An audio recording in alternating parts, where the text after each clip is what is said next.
Barangay Ginebra's resilience put to the test again in their quest to defend the PBA Philippine Cup title. The reigning champions are set to face a top seed and twice to beat TNT Tropang Giga in the quarterfinals tonight. At 6, it's Ginebra's second straight elimination game after they survived a knockout match against the Phoenix Super LPG Fuel Masters last Saturday.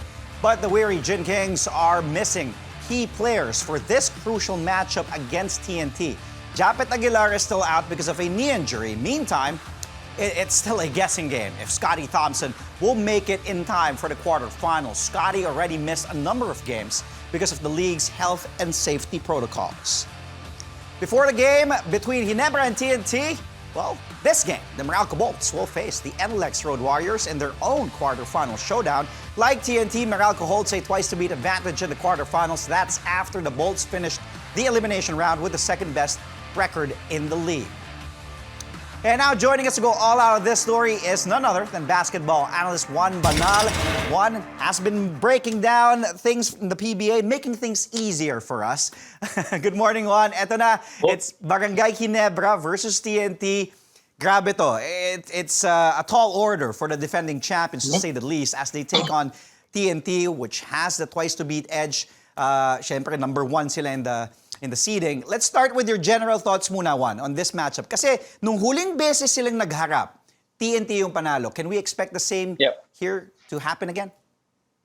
Well, for starters, TNT is well rested. That's right. A given. Right. And then you've got Ginebra hurting. So we kind of want to set the premise clear. You know, it would have been a different conversation if we're comparing apples to apples. If the situation were, different and the team were, was both healthy and they were both well rested, it would have been a different conversation. But given the circumstances, I obviously TNT will have the upper hand. Missing Japet for I think the entire season already or the remainder of the conference is gonna hurt Ginebra. But on the other hand, that also could be that big break for Christian Stan Hardinger, who we've been waiting to really see blossom in the Ginebra system. Mm-hmm. We've seen a couple of those brilliance in the last game, but the last time that they met, they were pretty complete, I think, and TNT won that game in the second quarter. They, blew out Ginebra in the second quarter, and that has a lot to do with the second unit. And if you haven't been watching the games, Jason Castro has now been relegated to the second unit, and that would explain a lot why the second unit of TNT is again performing. Even Poy Aram sometimes comes off the bench. And I think what hurt them the most also is that LA was 0 out of 13 in that ball game, scoreless. It was held scoreless, and then Ginebra also shot 1 out of 16 from the 3-point territory. So these are, it could be unnoticeable if you have a complete lineup, but will eventually hurt you. What more if the case will be the same with players missing out for Ginebra? And in that game, their bench also averaged around 10 minutes. Their starters around 34 minutes. So fatigue, again, you have to understand, Ginebra is coming from a standpoint that they're working their way up while TNT has done the work and they are now there on top. And so it's just a different scenario. The odds are against Ginebra, but they're never say die. They proved us that they are still the never say die against Phoenix. Well, nung last game ng Ginebra, they beat Phoenix by 10. Yun yung do-or-die game, knockout match for that 8th seed last Saturday. How did Ginebra look to you in that game? You mentioned it. They're not the same without Japet, kung walang Scotty, but how did Ginebra look with this team facing Phoenix last Saturday? Kung doon natin ibebase, Yeah. We talked about this, Andre, in the last conversation, and we said, the healthier team seems to have the competitive advantage. But then Phoenix didn't have Vic Manuel and didn't have Justin Chua also. That's right. So that hurt them. And so the odds were kind of evened out, right? And Ginebra really willed their way to win that game. Stanley was, again, he's difficult to stop. If you look at the stats, they dominated the rebounding category, although the turnovers were there. But I think the key factor is Prince Capiral. He stepped up big time, and he has been that guy. It's been happening every time. Yeah, it's been happening for Prince, and it's a testament to the confidence that Coach Tim has. There will be conferences that he'd play, 2 or 3 games, and then there will be a conference that they need him to step up, and he delivers. He had 19 points. He had 3 3-pointers, 8 out of 19 from the field, and he had 32 minutes. He kind of filled in the shoes of Japet Aguilar. And I think the underlying plus factor there is that there was a good tandem between Caperal and Stan Hardinger. That's right. And it gave space for it gave space for Christian to operate in the low post, while Prince was basically the whole time was in the perimeter. He played, he had step back jumpers, and it's just, he'd spot up from the three. He played like more of a guard than a center in the offense side, and that also provided enough space for Christian, because we know that Christian San Hardinger likes moving a lot. And with Japet on the floor, just they're just being able to block themselves properly, their spacing. They're still trying to figure that out. But with Prince Caperal in Christian Stan Hardinger, that tandem seems to work. And again, we have to also mention that Matthew Wright was shut down during that game. He was 5 out of 22 from the field, so that really hurt. Especially if you're missing out on the likes of Vic Manuel. Well, natatawa ka kay Prince, pero no, I've seen this guy play ever since his college days, and then talagang stretch naman tong si Prince Caperal, and he did step up without Japet, and we've known nga for a while na wala nga tong si Japet Aguilar for Ginebra, but just like that game against Phoenix, wala din si the Ginebra may also play without Scotty Thompson again against TNT. So pag-usapan natin we talked about players stepping up, and there's Prince Caperal. Pero yung pagkawala, mahirap palitan. Aminin na natin, yung walang Japet Aguilar and Scotty Thompson, di ba? In this scenario. For me, let's start with the numbers. Scotty averages 12 points, 8 rebounds, 4 assists, and 1 steal per game. Japet averages 14 points and 6 rebounds per game. And both of them roughly combined averages around 32.5 minutes per game. That's a whole chunk of minutes that they're gonna leave wide open for anybody to take over. And Prince did play 32 minutes in the last ball game. So the value really is found in the gap or the void that they leave behind. That's where you really see the value of a player, because you can have a really good player but doesn't fit the system, so you don't really see the value. But these guys were perfectly designed for the coach team system, and so you kind of feel their absence. Who's going to step into that big shoes to fill? And Scotty also sometimes brings down the ball to relieve LA from having to be the point guard in the team. So LA gets the rest. Kasi besides LA, who else do you think is really bringing down the ball? Before, you have Joe Devance doing that. I know you have other guys stepping up, other rookies, but they don't have the full trust, I think, yet of Coach Tim to really hand them the reins. So Scotty does that for Ginebra, and so LA gets to rest off ball. But now if you have a team like TNT who pressures a lot, that's going to tire out LA, because you don't have a substitute point guard that can really match up to the shoes that Scotty can fill. And then you've got the consistent presence also of Japet defensively. They are part of the core players and core team of Coach Tim with heavy minutes. And that Ginebra is very used to a small contingent rotation. Right? And so against TNT, they will badly need the defensive presence of both Japet and Scotty, and their ability to provide extra possessions, because that's something that hurt them a lot in their previous game against TNT. Well, for sure, they'll be losing a lot of rebounds without that Japet and Scotty there. We've seen Ginebra, though, defy the odds before. Lagi natin binabanggit, kakasabi mo na, you never say die. And with Tim Cohn at the sidelines, you never know what's going to happen. But what will it take now for this Ginebra team, without Scotty, without Japet, to do it again, defy the odds, take down TNT here? They need more Prince Caperals in the team. They have to put him in a machine, duplicate him, and have more of him in the team. But we're hoping that the guys like Aljon Mariano, these guys will step up and fill in the shoes, and they have. These are players that have won championships already with Coach Tim. And so and Joe Devance will have to play more minutes. Stanley will have to take full control of the offense. He has to completely take over, Mamba mentality level. Because you can't you can't stop a Stanley Pringle. That's virtually difficult to do. But you can't slow him down. But Stanley is just on another level if he's on a tear. And so he has to make that decision and say, I'm going to take matters into my own hands. Take care of the defensive end. I'll work on the offense. And he has to do that. And he has to bring it because he's going to be playing against Mikey Williams. And they have to start making those threes, those outside shots. That hurt them against TNT because TNT likes building momentums. They like, short spurts of stretches. And they'll string in a couple of baskets. And the best way to break that is to make a basket, especially if it's a three-pointer. So if you're able to make your baskets from the outside, that can break the TNT momentum that they like building. So, just a couple of points that I believe Ginebra, in my humble opinion, will have to work on. Well, how about the coaching matchup? Because you have two legends calling the shots here.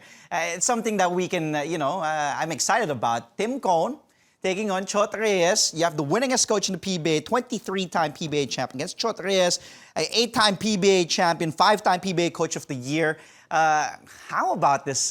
Kumbaga parang chess match to eh. Chot Reyes, Tim You're Cone. talking about legends, Andre. These guys are already legends in the league with their achievements and just, what they have under their belt. In my opinion, it would have been really, really interesting and awesome. A must-pay if we see them like in a best-of-3 or best-of-7 series and they have complete lineups. That's the ultimate chess match. Like, that's what you'd like to see, like when all things are even. But as it is, that's not the case. And in my opinion, this will be one of those series to remember for Coach Tim, and even conference and season if they win it all the way, because they have been counted down and out in this conference with the situation that they're in. And if Coach Tim can just make this and turn this around and beat a TNT that has a twice to beat advantage, this is one of those series that Coach Tim will definitely remember and add on, if not solidify even further already the reputation that he has. But that's not taking anything away from Coach Chot.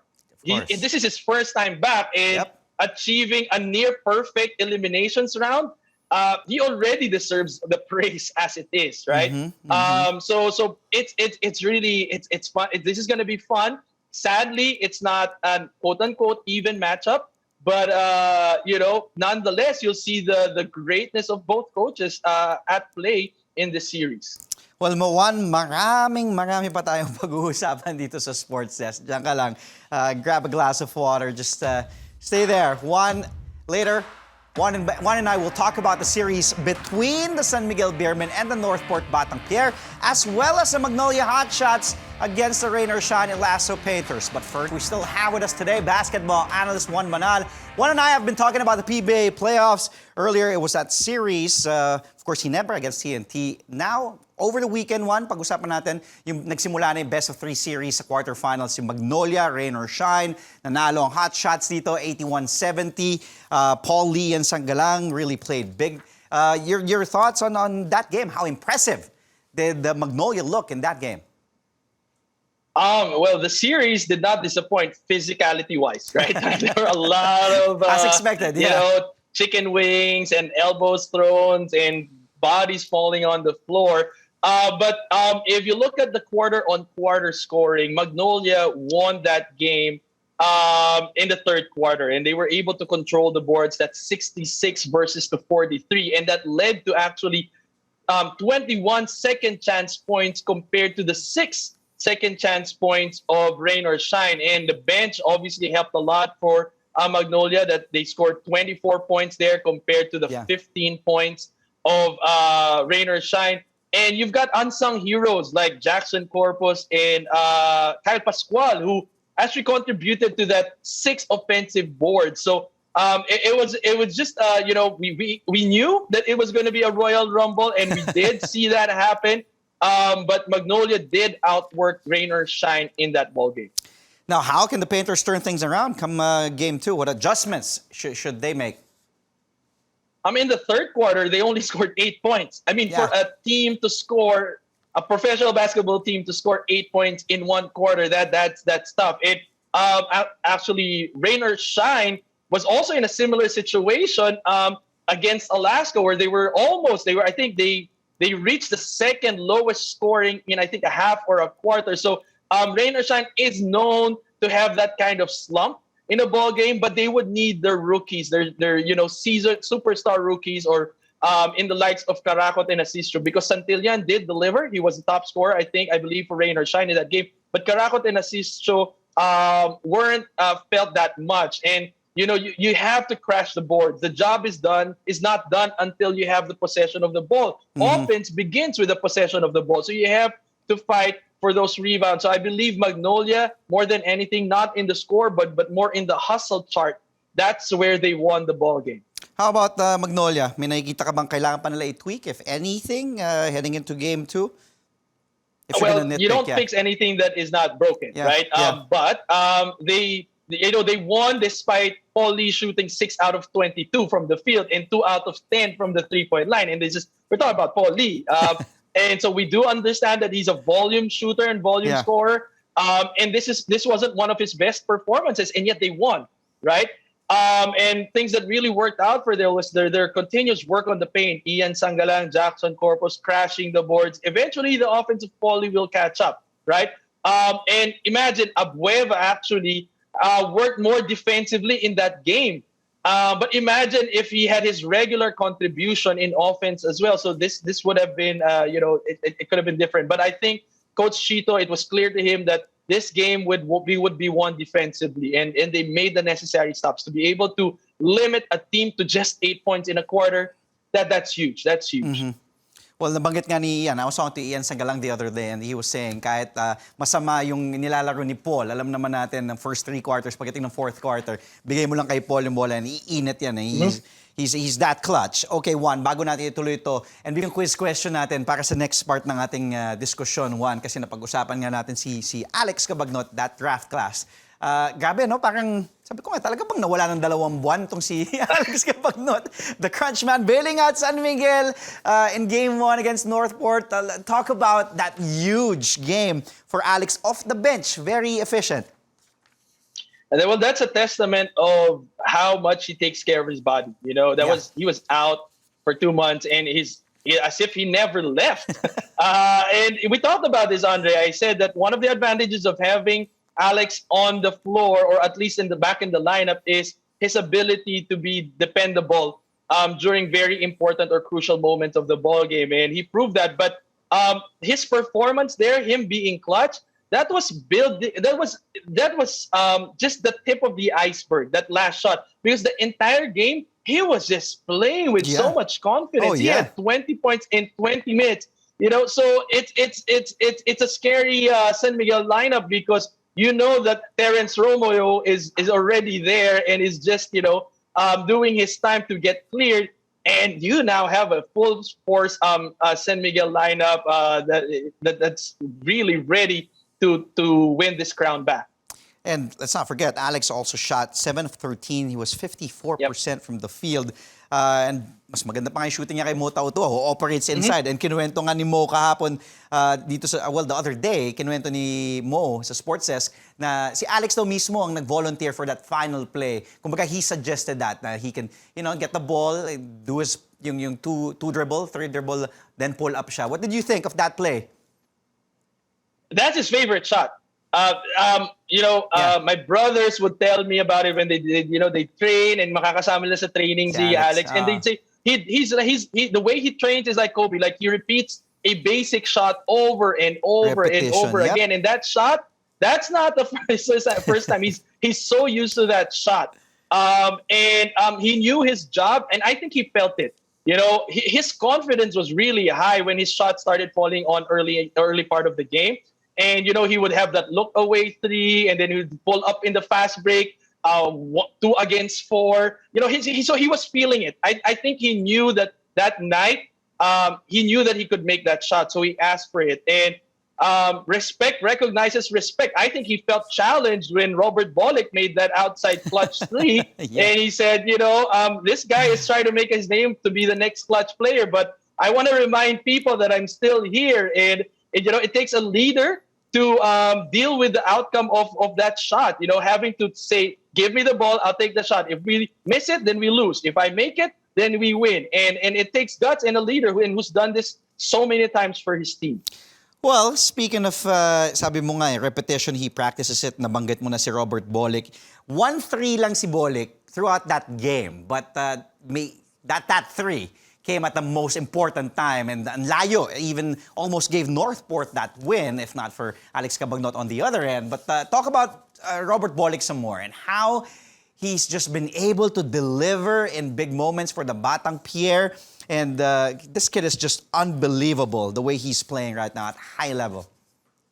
And if I've got 2 boys and I want them to watch how Robert plays. I want them to see how much he's having fun.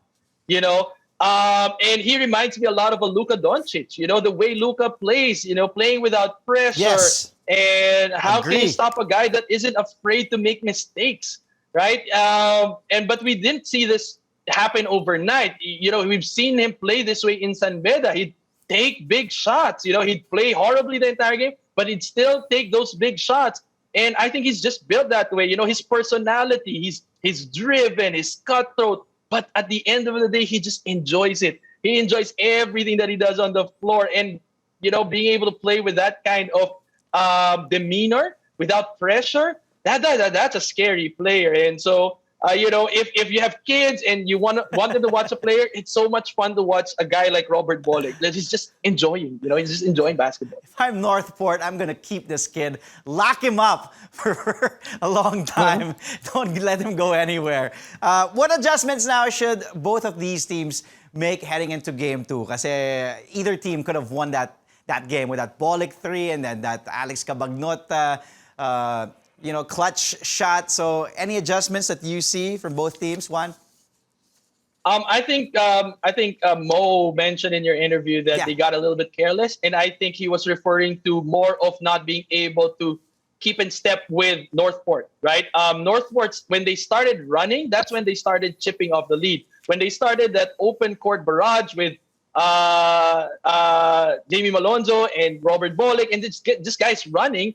That's where San Miguel felt like, okay, we're a little bit relaxed. We're not getting down. We're not getting back on defense real quick. We kind of got comfortable with our lead. And, Northport is scary when they have that momentum and they start, chipping off the lead by running. And so I think that's the effort. So San Miguel will have to double down on their transition defense. On the other hand, Northport, I think, should place more pressure on SMB, to keep up and should change it up from time to time.